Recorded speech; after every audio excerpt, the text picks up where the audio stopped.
ಇದು ಒಂದು ಅಮ್ಮ ಮಕ್ಕಳಿಗೆ ಮಾಡಿರೋ ಮೋಸ. ಅಂದರೆ ಯೂಟ್ಯೂಬ್ ಚಾನಲ್ಲು. ಅವ್ರ ಚಾನಲ್ ಹೆಸರು ಅದೇ ಇರುತ್ತೆ, ಅವ್ರು ಮಾತಾಡೋದು ಅದೇ.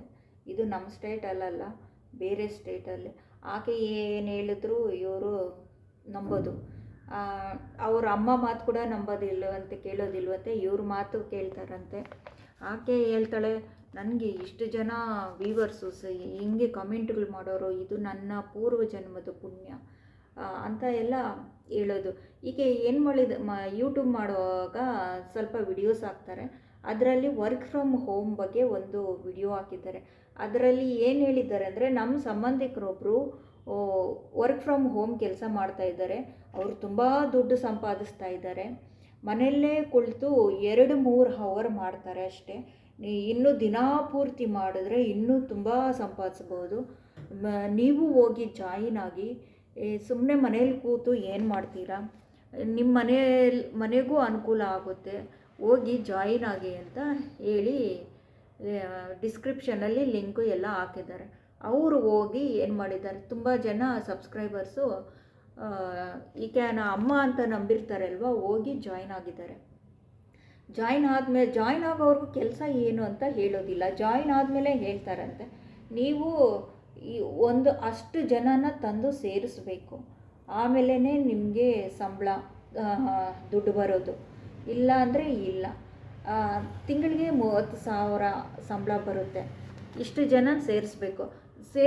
30,000 ಇವರು ಹೋಗಿ ಕಟ್ಟಿಬಿಟ್ಟಿದ್ದಾರೆ. ಇವ್ರು ಕಟ್ಟೋದಲ್ದಿರ ಇವ್ರ ಮಗಳ ಕೈಯಲ್ಲೂ ಕಟ್ಟಿಸಿದ್ದಾರೆ. ಇವ್ರ ಮಗಳು ಮತ್ತು ಇನ್ನೂ ಅಕ್ಕಪಕ್ಕ ಇರೋ ಇನ್ನೊಬ್ಬರ ಕೈಯಲ್ಲೂ ಕಟ್ಟಿಸಿದ್ದಾರೆ. ಇವ್ರ ಮಗಳಿಗೆ 6,000 ಬಂದಿದೆ, ಇನ್ನೊಬ್ಬರಿಗೆ 2,000 ಬಂದಿದೆ. ಈ ಥರ ಸ್ವಲ್ಪ ದುಡ್ಡು ಕೊಟ್ಟರೆ ಇನ್ನೂ ಒಂದಷ್ಟು ಜನನ ಕರ್ಕೊಂಡ್ಬಂದು ಜಾಯಿನ್ ಮಾಡ್ತಾರೆ. ಇದು ಹೌದು, ನಮಗೆ ದುಡ್ಡು ಬರುತ್ತೆ ಅಲ್ವಾ, ನಮಗೆ ಇನ್ನೂ ಕಟ್ಟೋಣ ಅಂದ್ಬಿಟ್ಟು ಇನ್ನೂ ಕಟ್ಟೋರು ಇರ್ತಾರೆ. ಇದು ನಮ್ಮ ಬೆಂಗಳೂರಲ್ಲಿ ನಡೆದಿತ್ತು, 2000 ಆಸುಪಾಸಲ್ಲಿ ನಡೆದಿತ್ತು ಈ ಸ್ಟೋರಿ. ಒಂದು ಸ್ವಲ್ಪ ಅಮೌಂಟು ಅವ್ರಿಗೆ ಸಂಬಳ ರೀತಿ ಬಂದುಬಿಟ್ರೆ ಹೋಗಿ ಜಾಯಿನ್ ಆಗಿಬಿಡೋದು ಹೆಚ್ಚು ಜನ. ಆಮೇಲೆ ಅವ್ರಿಗೆ ಪಂಗನಾಮನೆ, ಲಕ್ಷ ಕೋಟಿನೇ ಎತ್ಕೊಂಡು ಓಡೋಗ್ತಾರೆ ಮಾಡಿದ್ದಾರೆ. ಮತ್ತು ನೀವು ಅಷ್ಟು ಜನನ ಬಂದು ಸೇರಿಸ್ಬೇಕು, ಆವಾಗಲೇ ನಿಮಗೆ ಸ್ಯಾಲ್ರಿ ಸಿಗೋದು ಅಂತ.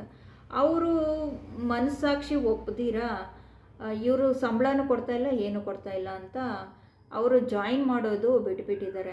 ಇನ್ನೂ ಕೆಲವು ವಿಡಿಯೋಸದಲ್ಲಿ ಏನು ಹೇಳಿದ್ದಾರೆ ಅಂದರೆ, ನೀವು ಚಿನ್ನನ ತಗೊಳ್ಳೋ ಬದಲು ಈ ಹಿತ್ತಾಳೆ ಅದನ್ನು ತಗೊಂಡು ಹಾಕ್ಕೊಳ್ಳಿ, ನಿಮಗೆ ತುಂಬ ಸೇವಿಂಗ್ಸ್ ಆಗುತ್ತೆ. ಯಾವ ಥರ? ನೀವು ಇವಾಗ ಚಿನ್ನ ತಗೊಬೇಕಂದ್ರೆ ಲಕ್ಷ ಗಟ್ಟಲೆ ಹಣ ಇಡಬೇಕು. ಆದರೆ ನೀವು ಹಿತ್ತಾಳೆ ತಗೊಬೇಕು ಅಂದರೆ ಒಂದು ಸ್ವಲ್ಪ ಇದ್ದರೆ ಸಾಕು. ಅಷ್ಟೊಂದು ಐಟಮ್ ಬರುತ್ತೆ. ದಿವಸಕ್ಕೆ ನೀವು ಯಾವ ಫಂಕ್ಷನ್ಸ್ಗೆ ಹೋದ್ರೂ ಯಾವ ವಿಧವಾದ ಒಡವೆಗಳನ್ನ ಹಾಕ್ಕೊಂಡು ಹೋಗ್ಬೋದು. ಅದೇ ಚಿನ್ನ ಆದರೆ ಒಂದೇ ಒಂದು ಬರುತ್ತೆ. ನೀವು ಒಂದು ತಗೊಳ್ಳೋ ಜಾಗದಲ್ಲಿ ಒಂದು 10-20 ತಗೊಳ್ಬೋದಲ್ವ. ತಗೊಳ್ಳಿ ಅಂತೇಳಿದರೆ, ಇದನ್ನು ನಂಬಿರೋ ಒಂದು ಸಬ್ಸ್ಕ್ರೈಬರು ಕಿವಿಯಲ್ಲಿರೋ ಓಲೆನ ಅಡ ಇಟ್ಬಿಟ್ಟು ಅವ್ರ ಮನೆಗೆ ಹಿತ್ತಾಳೆ ಒಡವೆಗಳನ್ನ ತೆಗೆದುಕೊಂಡ್ಬಂದಿದ್ದಾರೆ. ಅವ್ರ ಗಂಡ ನೋಡ್ಕೊಂಡು ಇದ್ದು, ಓಲೆ ಇಲ್ವಲ್ಲ ಏನಾಯಿತು ಅಂತ ಕೇಳಿದಾಗ ಈ ಥರ ಗೊತ್ತಾಗಿದೆ. ಆಮೇಲೆ ಮನೆಯಲ್ಲಿ ತುಂಬ ಗಲಾಟೆ ಜಗಳ ಎಲ್ಲ ಆಗಿದೆ. ಮತ್ತು ಈಕೆ ಹೋಗಿ ಕಮೆಂಟ್ ಹಾಕಿ ಮತ್ತು ನನಗೂ ಅದಕ್ಕೂ ಸಂಬಂಧ ಇಲ್ಲ ಅಂತ ಇವರು ಮಾತಾಡಿದ್ದಾರೆ. ಮತ್ತು ಇನ್ನೊಂದು ಬೆಳ್ಳಿ ಬಗ್ಗೆನೂ ಹೇಳಿದ್ದಾರೆ. ನೀವು ಬೆಳ್ಳಿ ಸಾಮಾನು ತಗೊಳ್ಳೋ ಬದಲು ಹಿತ್ತಾಳೆ ಆ ಥರದ್ದು ತೆಗೆದುಕೊಂಡು ಮನೇಲಿ ಇಟ್ಕೊಂಡ್ರೆ ತುಂಬ ಸಾಮಾನು ಬರುತ್ತೆ. ಒಂದು ಬೆಳ್ಳಿ ಸಾಮಾನಿಗೆ ಇಕ್ಕೋ ದುಡ್ಡು ಇದಕ್ಕೆ ಇಕ್ಕಿದ್ರೆ ತುಂಬ ಬರುತ್ತೆ. ಡಿಫ್ರೆಂಟದು ದಿನ ಒಂದೊಂದು ಇಕ್ಕಿ ಪೂಜೆ ಮಾಡಬೇಕು ಅಂತ. ಆಕೆನೂ ಆ ಥರನೇ ಮಾಡಿದ್ದಾಳೆ. ಹೋಗಿ ಬೆಳ್ಳಿನ ಇಟ್ಬಿಟ್ಟು ಹಿತ್ತಾಳೆದು ಮನೆಗೆ ತಗೊಂಬಂದು ದಿನ ಇಟ್ಟು ದೇವ್ರಿಗೆ ಪೂಜೆ ಮಾಡ್ತಾ ಇದ್ದಾಳೆ. ಇದನ್ನು ಹೋಗಿ ಅವ್ರ ಮನೆ ಕಮೆಂಟ್ಗಳಲ್ಲಿ ಹಾಕಿ ಆಕೆನ ಕೇಳಿದ್ದಾರೆ. ಇನ್ನೊಂದು ಏನಂದರೆ, ಆ ವಿಗ್ರಹದ ಅಂಗಡಿ ಬಂದು ಈ ಯೂಟ್ಯೂಬರ್ದೆ. ಈ ಅಂಗಡಿಯಲ್ಲಿ ಹೋಗಿ ತೆಗೆದುಕೊಳ್ಳೋದು ಆ ವಿಷಯನ ಹೇಳಿಲ್ಲ. ಈ ವಿಗ್ರಹದ ಇರೋ ಅಂಗಡಿ ನಮ್ಮದೇ ಬಂದು ಅಂತ ಅದನ್ನು ಹೇಳಿಲ್ಲ. ಹೋಗಿ ತಗೊಂಬಂದು ಪೂಜೆಗಳು ಮಾಡಿಕೊಂಡು ಇರ್ರಿ ಅಂತ. ಈಕೆ ಬಂದು ಕೋಟಿ ಕೋಟಿ ಈ ಥರ ಮಾಡಿ ಕೋಟಿ ಕೋಟಿ ಗಟ್ಟಲೆ ಹಣ ಮಾಡಿಕೊಂಡು ಇಟ್ಕೊಂಡಿದ್ದಾರಂತೆ. ಯಾವುದೇ ಚಾನಲ್ ಆದರೂ ಆಗಲಿ, ಅವರು ಏನಾದರೂ ಹೇಳಿದ್ರೆ ಅದು ನಿಜಾನಾ ಸುಳ್ಳ ಅಂತ ನಮಗೆ ಒಂದು ತಿಳುವಳಿಕೆ ಇರೋದಿಲ್ವ? ಅವ್ರು ಏನು ಹೇಳ್ತಾರೋ ಅದನ್ನ ಹೋಗಿ ಮಾಡಿಬಿಡೋದ ಸಬ್ಸ್ಕ್ರೈಬರ್ಸು ವ್ಯೂವರ್ಸ್ಗೆ. ಇದರಿಂದ ಯಾರು ತೊಂದರೆ ಕೊಡ್ತಾರೆ?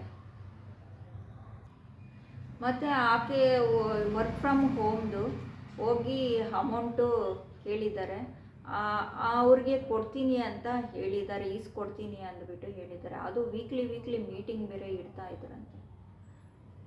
ಇಷ್ಟು ಜನನ ಸೇರಿಸ್ಬೇಕು, ಈಗ ಮಾಡಿ ಆನ್ಲೈನಲ್ಲಿ ಆಫ್ಲೈನಲ್ಲಿ ಜನನ ಕರ್ಕೊಂಬನ್ನಿ, ಅಕ್ಕಪಕ್ಕ ಇರೋರನ್ನ ಕರ್ಕೊಂಬಂದು ಜಾಯಿನ್ ಮಾಡಿ, ನಿಮಗೆ ಇಷ್ಟು ಅಮೌಂಟ್ ಕೊಡ್ತೀವಿ ಅಷ್ಟು ಅಮೌಂಟ್ ಕೊಡ್ತೀವಿ ಅಂತ ಎಲ್ಲ ಹೇಳಿದ್ದಾರೆ.